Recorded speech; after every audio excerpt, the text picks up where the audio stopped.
But they also found like hard proof that these guys were facilitating the human trafficking of individuals from China into Mexico across the border, flying them up to New England, taking their passports, locking them in a vault, and bringing them up to Maine to work as indentured servants. Like, you only get your passport back after you've worked off your smuggling debt at a cannabis site. So these guys had a safe filled with passports of Chinese nationals that they'd smuggled into the country to go work on their cannabis sites. And who knows if they ever actually get their passports back. I mean, you know how easy it would be to disappear a Chinese national up here in the wilds of Maine. We had an incident. This is last October. There's a carbon monoxide poisoning reported, and Maine law enforcement show up to this house. It was a Chinese marijuana grow that had been raided just a few months earlier. 3,000 marijuana plants confiscated, but for some reason they'd returned to this site and they were staying there. And something happened to the propane heater where the carbon monoxide exhaust just started dumping back into the property. And they show up at 6 o'clock in the morning. There's a scene of just madness. Nobody can communicate. Two of these individuals died from carbon monoxide asphyxiation. Two others were hospitalized. And at the hospital, they admit through a translator. These guys, first of all, spoke no English, but they spoke fluent Spanish and Mandarin. So think about the implications of that. They admit through a translator that they were here in the United States illegally, that they'd come here to Maine as marijuana growers, and they're released and never deported, probably still in Maine somewhere, growing marijuana if they're still alive. The two individuals who died, nobody claimed their bodies.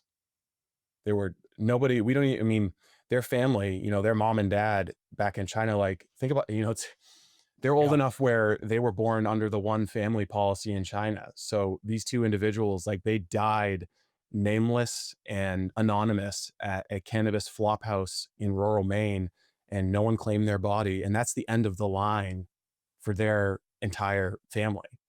And their parents might not even know that they're dead. Or maybe they just stop getting remittance payments back to their account and they don't know what's going on. But that's, the kind of callous indifference to humans and humanity that you're dealing with here. Like, Yeah. these people are fucking savages who will enslave their own kinsmen. Like, can you even imagine as an American going to, like Vietnam and setting up an illegal drug operation and smuggling buddies from Yeah. your hometown here and turning them into slaves? It, It's it's just, it's it's incredibly repugnant. crazy. And I imagine in the long game of them, these are just soldiers of war, right? These are just soldiers in the big picture of what they're trying to do, destroy America from the inside, right? But the other side of it, I worked in the border for many years. Even recently, I just recently walked away from that. But there was thousands of ID cards, Chinese national ID cards, and passports that were destroyed at the border or left at the border. And I kept thinking, like, how many? I think they had documents around 30,000 potential Chinese nationals have come in illegally during the Biden administration. And I was always curious, like, what would they be doing? I'm curious because, and then now you start telling me about these grows and how prevalent it is in Maine, but not just Maine, but all these other states.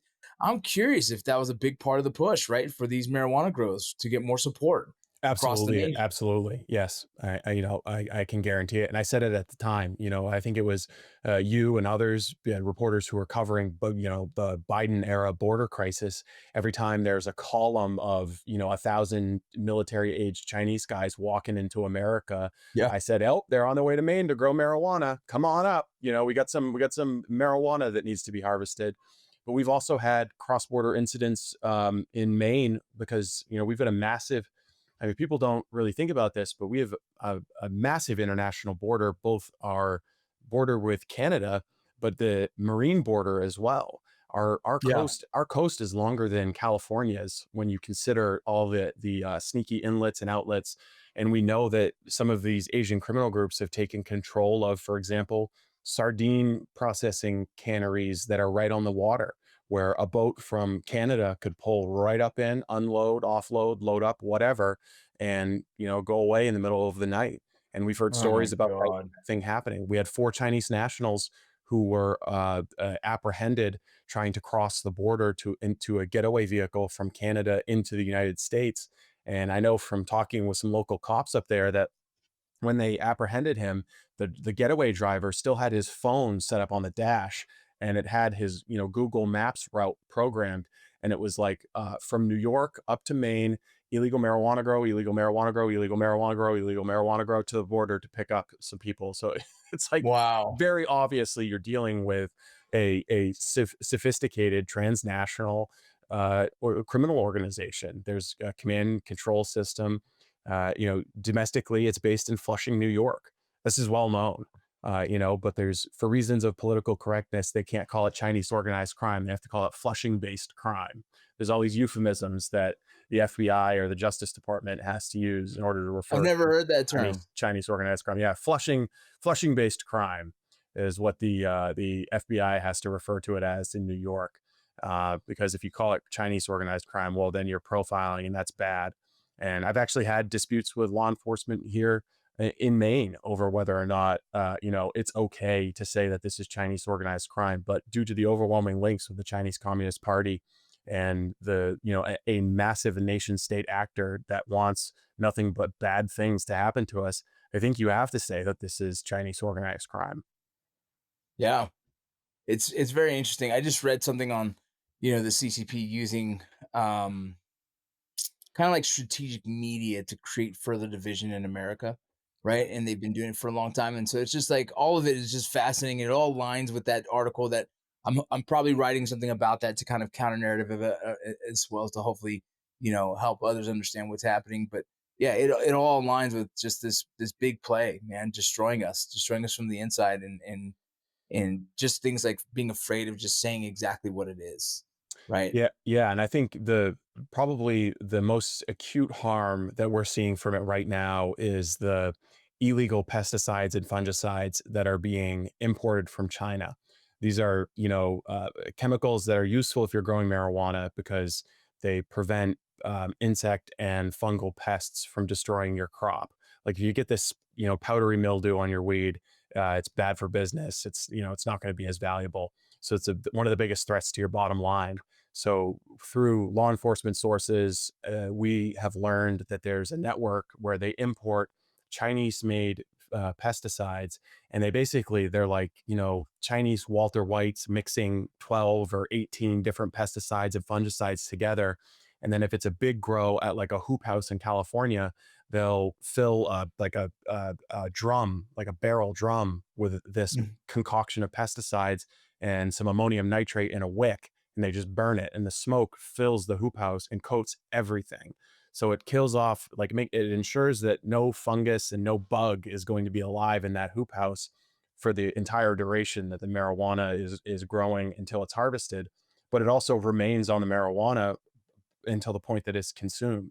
So you have some pesticides and fungicides that we know about and are prohibited in marijuana use because they're, if you smoke them or vape them or eat them, it's bad for you.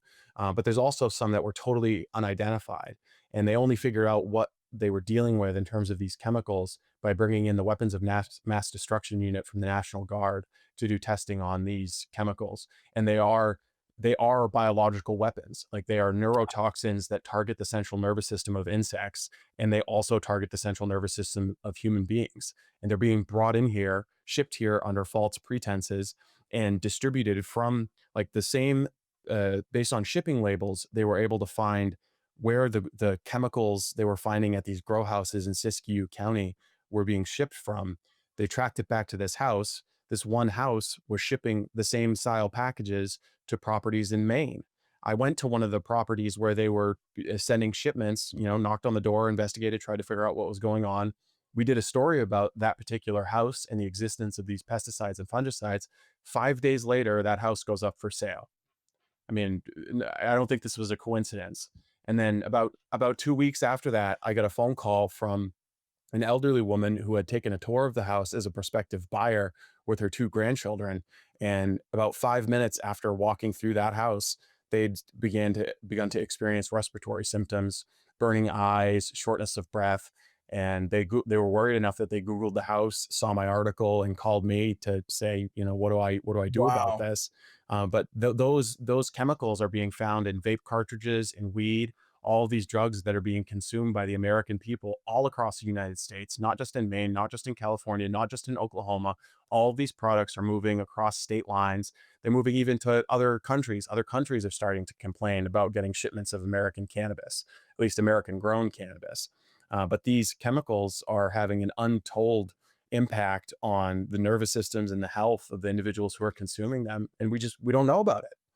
Yeah, it's pretty crazy to think that if you just load up one vehicle with all of those chemicals and blow it, you can cause some serious damage to to a city, right? That's a terrorist attack waiting to happen that no one's thinking about, right? That's one area that is a massive threat. And It, it honestly though, you wouldn't even need to do that. All you'd need to do is just, increase the concentration in the vape pens, and then keeps Americans keeps are gonna selling buy it. marijuana. Yeah, Americans are gonna buy the bioweapon off of you. Like, it's similar to, like, how what the Mossad did with Hamas and the pagers. Like, we're gonna buy the vape cartridges that contain biological weapons off of you, bring them to our stores, and sell them to our customers, and everyone's going to have biological weapons that injected into their body through potent vape pen. It's But hey, crazy.